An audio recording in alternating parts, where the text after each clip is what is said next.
Vamos a orar. Sí. Bendito Padre Celestial, te damos muchas gracias en esta tarde. Gracias por la oportunidad que tú nos das de estar nuevamente aquí, Señor, escuchando tu palabra. Te pedimos por Marisol. Te pido que tú le des sabiduría, Señor, y a nosotras danos entendimiento. Te agradecemos por todo lo que has hecho por nosotras, por nosotros, Señor, y nos encomendamos en tus manos en esta tarde. En el nombre de Jesús oramos. Amén. Amén. Gracias, Vico. Pues vamos a empezar Primera de Corintios 15. El domingo pasado Mario terminó el capítulo 14. Entonces vamos a recordar brevemente en qué terminó ese capítulo. Y pues hay la última parte, los últimos 10, 15 versículos hablan acerca de un llamado a adorar con orden. Pablo les decía que Dios no es un Dios de desorden, sino de paz. ¿Esto qué quiere decir? Dentro de la iglesia, allí en Corinto, pues iba a haber personas que se iban a dedicar a enseñar, o también incluso iba a haber personas que hablaran en lenguas, otras que se iban a dedicar a cantar o a alabar, y otras que se iban a dedicar a profetizar o a predicar. El versículo 40, Pablo les dice, ok, pero asegúrense de que todo se haga de forma apropiada y con orden. Con ese versículo, Pablo termina el capítulo 14. Y pues de manera que Pablo ya va a empezar con el penúltimo capítulo de este libro, que es el capítulo 15. Yo encontré que el capítulo 15 es uno de los más importantes de la Biblia en general, porque ya va a tocar un tema muy importante que es la resurrección. Y la resurrección pues es una respuesta a los temas de herejía que se presentaban en la iglesia. Pablo, durante todos los libros que escribe hacia los Corintios, abarca 3 temas generales, o bueno, al menos en la primera carta, la primera parte que vimos desde el capítulo 1 hasta más o menos por el 8 o 9 capítulos, hablaba Pablo de temas carnales, es decir, de naturaleza física, de inmoralidad sexual, que es lo que estuvimos viendo en los primeros capítulos. Después, el capítulo 13, Pablo aborda directamente todo lo que tiene que ver con amor y con dones para la iglesia, que ese es el capítulo 12, en donde pues estuvimos viendo con Mario que los dones pues son algo que nos da Dios para edificar a la iglesia, es algo para que nosotros lo podamos emplear para crecimiento y beneficio de la iglesia. Y el tercer punto que Pablo aborda en esta carta, ahora sí, es la resurrección de Cristo.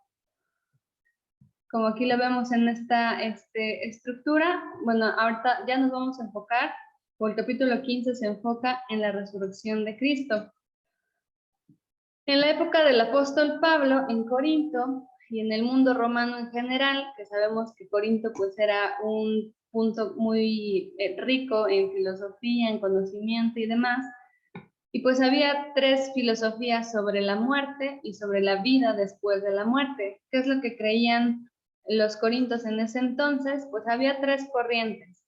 La primera se llama estoicismo y esta se refiere a que el alma se unía a la deidad al morir y por lo tanto cuando este cuerpo muere, pues hay destrucción de ambas partes.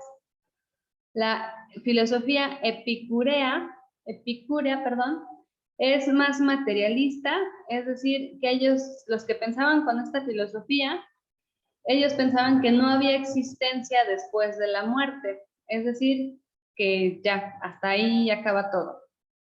Y el platonismo, hay una inmortalidad del alma, es decir, la corriente de Platón hacía como una división entre lo bueno y lo malo. Lo malo era el cuerpo y lo bueno era el alma, es decir, que solo lo malo moría, es decir, el cuerpo, pero la parte buena de la persona, que era el alma, hablaban de una transmigración, es decir, pasar de un cuerpo a otro. Estas son las filosofías como tal de los corintios de ese entonces. Pero ¿qué es lo que Pablo nos quiere decir ya con el capítulo 15 de esta primera carta a los Corintios? ¿O había alguna relación entre alguna de estas tres? ¿Pablo podía, digamos, que identificarse con alguna de estas? Vamos a ver. Esto digamos que es como la intro y pues vimos en qué acabó el versículo 40 del capítulo 14, en donde Pablo le dice que ok, pueden adorar, pueden predicar, y pues Dios es un Dios de orden, solo traten de hacerlo de la manera correcta. En el versículo 1 ya del capítulo 15, que es pues la introducción que vamos a ver el día de hoy, Pablo les dice en el versículo 1, ahora, amados hermanos, permítanme recordarles la buena noticia que ya les prediqué. En ese entonces la recibieron con gusto y todavía permanecen firmes en ella. Aquí les subrayo la parte buena noticia porque, bueno, estoy ocupando la Nueva Traducción Viviente, pero en Reina Valera usa la palabra evangelio. Y evangelio viene de la palabra griega evangelion, que significa mensaje feliz o mensaje que viene por parte de un ángel. O sea, es una noticia, digamos, pues del cielo, algo, pues sí, una buena noticia, un mensaje feliz. Así es como empieza el versículo 1. Y el versículo 2 dice, esa es la buena noticia que los salva si ustedes siguen creyendo el mensaje que les prediqué, a menos que hayan creído algo que desde un principio nunca fue cierto. Los dos primeros versículos tienen pues partes muy importantes. La primera es que hay un mensaje feliz, un evangelio, una buena noticia. Y la segunda es que si creemos esto, nos salva. Ya habíamos hablado en otros capítulos que pues la salvación es algo que no merecemos, algo que Dios va a hacer por nosotros, que va a pasar con el único requisito de que nosotros creamos. El versículo 3 dice, yo les transmití a ustedes lo más importante y lo que se me había transmitido a mí también. Cristo murió por nuestros pecados, tal como dicen las Escrituras. Pero ahora, Pablo les dice que a él ya le habían transmitido este mensaje. ¿Cómo es que Pablo lo recibió? Pues esto se retoma en Hechos, capítulo 9, en donde Pablo no se llamaba Pablo, se llamaba Saulo, y pues él vivía en un lugar que se llama Tarso, y él era un perseguidor de cristianos. Entonces, cuando él en una de sus, pues sí, viajes para precisamente seguir persiguiendo a los cristianos, el Señor lo confronta y mediante una luz que viene del cielo lo deja ciego por 3 días. Durante estos 3 días Saulo no puede comer ni beber. Y en el pueblo de Damasco hay una persona que se llama Ananías. Ananías es un creyente y el Señor le dice a Ananías, ve a Tarso, busca a Saulo y dile que él va a ser mi instrumento para compartir el mensaje con los gentiles, con los judíos y con demás pueblos. Ananías en esta historia de Hechos 9, pues él dice que tiene miedo porque él sabe o conoce la fama tan salvaje de Saulo de perseguir a los cristianos, pero en obediencia a Dios, él va con Saulo, le dice, ya no te vas a llamar Saulo, ahora te vas a llamar Pablo, vas a ser el instrumento del Señor. Y pues ya de ahí, de Hechos en adelante, y pues todos los libros, casi todos los libros del Nuevo Testamento, pues son cartas paulinas, esto quiere decir que Pablo las escribió. Entonces, el trabajo de ministerio de Pablo, pues es de los más impresionantes en esa época.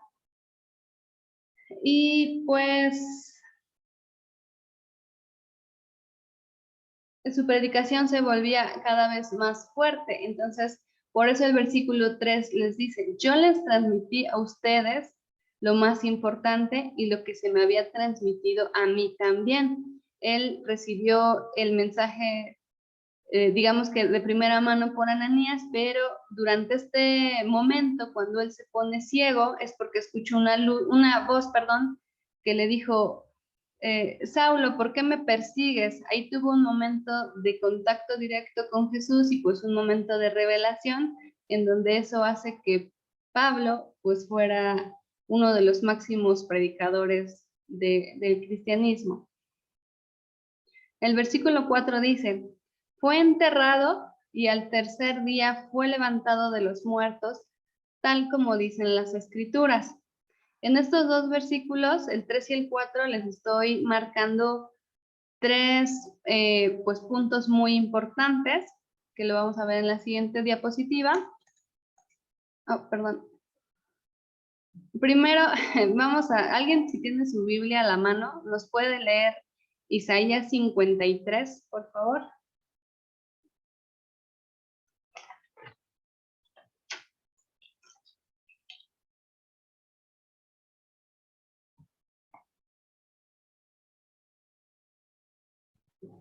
Yo. Sí, por favor. ¿Quién ha creído a nuestro anuncio y sobre quién se ha manifestado el brazo de Jehová? Todo el capítulo 53, Dani. Perdón. Sí. Subirá cual renuevo delante de él, y como raíz de tierra seca no hay parecer en él, ni hermosura le veremos, mas sin atractivo para que le deseemos. Despreciado y desechado entre los hombres, varón de dolores, experimentando en quebranto, y como que escondimos de él el rostro, fue menospreciado y no lo es, no, y no lo es, no lo estimamos. Ciertamente llevó él nuestras enfermedades y sufrió nuestros dolores, y nosotros le tuvimos por azotado, por herido de Dios y abatido. Mas el herido fue por nuestras rebeliones, molido por nuestros pecados. El castigado de nuestra paz fue sobre él, y por su llaga fuimos nosotros curados. Todos nosotros nos descarriamos como ovejas. Cada cual se apartó por su camino, mas Jehová cargó con el pecado de todos nosotros. Angustiado él y afligido, no abrió su boca. Como cordero fue llevado al matadero, y como oveja delante de sus trasquiladores, enmudeció y no abrió su boca. Por cárcel y por juicio fue quitado, y su generación, ¿quién la contará? Porque fue cortado de la tierra de los vivientes, y por la rebelión de mi pueblo fue herido. Y se dispuso a los impíos su sepultura, mas con los ricos fue en su muerte, aunque nunca hizo maldad, ni hubo engaño en su boca. Con todo eso Jehová quiso quebrantarlo, sujetándole a padecimiento, cuando haya puesto su vida en expiación por el pecado. Verá linaje, vivirá por largos días, y la voluntad de Jehová será en su mano prosperada. Verá el fruto de la aflicción de su alma, y quedará satisfecho. Por su conocimiento justificará mi siervo justo a muchos, y llevará las iniquidades de ellos. Por tanto, yo les daré parte con los grandes, y los fuertes repartirá despojos, por cuanto derramó su vida hasta la muerte, y fue contado con los pecadores, habiendo él llevado el pecado de muchos, llorando por los transgresores. Ok, sí, exactamente. Isaías 53 es un ejemplo de cómo es que Pablo aquí en el versículo 4 y en el 3 dice, tal como dicen las escrituras, él está en medio, digamos, de la escritura del Nuevo Testamento, cuando en esta parte de la historia o de la línea del tiempo ellos dicen en las escrituras, se están refiriendo al Antiguo Testamento. Isaías es un libro que habla mucho de profecía hacia cuando el Salvador, en este caso Jesús, pues va a ser, como ahí dice, llevado como oveja al matadero, o que él carga con nuestros dolores o nuestras enfermedades, y que las transgresiones, pues Él las va a vivir. Isaías 53 es un claro ejemplo de cómo es que las escrituras hablan de estos acontecimientos. Entonces, ¿qué es el Evangelio como tal? ¿O cuál es esta noticia de la que estamos hablando en Corintios 15? Pues trata de estos tres momentos. Murió, fue enterrado y resucitó. Murió por mis pecados y pues es un momento de expiación. Y la expiación pues es la eliminación de culpa o pecado a través de un tercero. Como en Isaías 53 acabamos de leer con Dani, pues hablamos de una oveja, por eso es que también hay esas expresiones de que Jesús es el Cordero del mundo, o como en Isaac, bueno, Abraham e Isaac también es un ejemplo de cómo Abraham pudo haber sacrificado a su hijo que tanto amaba por demostrar fe y obediencia a Dios. Entonces, el primer paso del Evangelio, bueno, estos tres momentos en los que Jesús está demostrando que vino a cumplir esa voluntad, a nosotros no nos está obligando a hacer nada, no debemos nosotros creer que debemos participar en algo porque ya Él lo vino a hacer por nosotros. Murió por mis pecados y por expiación, es decir, para llevarse mi culpa y yo ser liberada de este castigo que obviamente merezco. El segundo momento fue que es enterrado. ¿Y esto de qué sirvió? La primera cosa era pues para tener testigos visuales.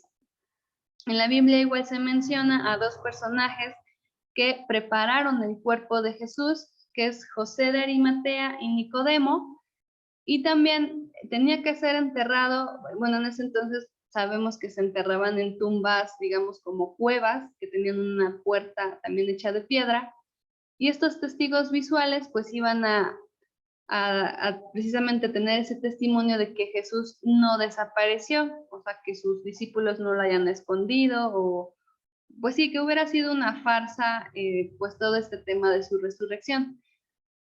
Y el tercer momento de este evangelio, o con lo que se cumple, es que resucitó. Resucitó pues para el perdón de pecados y para que fuera una promesa de vida eterna. Entonces, pues algunas personas negaban que Cristo se había levantado de entre los muertos. Otras personas pensaban que pues no se llegaba a resucitar físicamente, como lo vimos hace un momento con las tres filosofías, que pues para tanto los saduceos o fariseos, ellos creían que pues no era posible esta resurrección con Jesús y pues era parte de la voluntad del Señor. Y pues la resurrección de Cristo también nos asegura que tendremos cuerpos nuevos y vivos después de la muerte, y pues la esperanza de la resurrección es la que constituye pues la fe cristiana. Entonces, la tumba ya está vacía, Jesús efectivamente, Él ya pagó por nosotros, su muerte y su crucifixión le dolió porque era un humano. Él tenía miedo, como también ya lo hemos visto en otras partes de la Biblia, él tenía miedo, él quería que sus discípulos oraran por él, y pues él sufrió golpes, sufrió humillaciones, pero su tumba ya no está, su cuerpo no está ahí, su tumba está vacía. Entonces, eso es como la introducción del capítulo 15 que quería compartir con ustedes. Es breve, pues porque Mario va a profundizar un poco más. No sé si tengan alguna duda o comentario.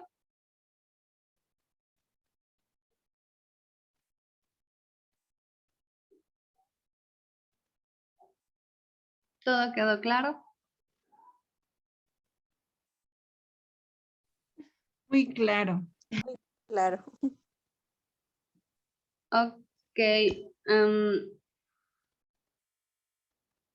Areli, ¿nos puedes despedir en oración, por favor?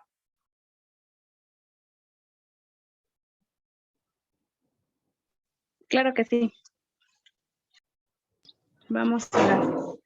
Padre bendito y santo, en el nombre de tu Hijo Jesucristo, te damos gracias por esta lección, porque tú has bendecido a tu hija y así hemos escuchado tu palabra. Te pedimos que quede grabada en nuestros corazones, podamos entender y comprender cuán importante es escudriñar tu palabra y así cada día alimentarnos de ella. Muchas gracias por este grupo, por los que se han conectado, por los que no, por cada persona que escuche este video, que sea de edificación y de grande bendición para nuestra vida espiritual. Al saberlo harás, te damos las gracias en el nombre de Jesús. Amén. Amén.